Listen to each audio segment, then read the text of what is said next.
in terms of the ownership phase, and so let's hold off the selling of the property for now.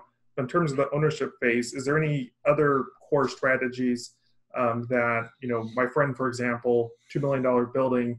So we talked about cost segregation, we talked about entity selection.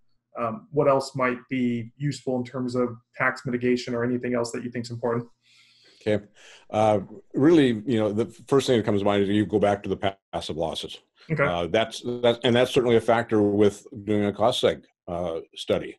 I saw a client who had invested in a hotel a few years ago, and as part of that, the company that does the building of the hotels has a cost segregation firm do that, and so they got a substantial amount of accelerated depreciation in the first year, but it didn't do them any good Hmm. because it was all passive losses. Yeah. And the motel is generating losses, so they're just accumulating these losses. Now they'll get them one day, Yeah. but the benefit of doing the cost seg was somewhat lost because they're deferring those passive losses. So it's Hmm. passive loss planning is a very big part of it, especially for real estate investors, because there are certain things that you can do, especially if you have multiple properties, in terms of how you group your properties and things like that, and that becomes a pretty involved conversation.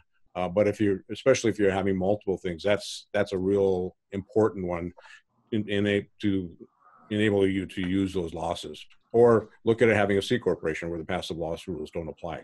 So Okay. that's So probably the biggest thing during the operational phase.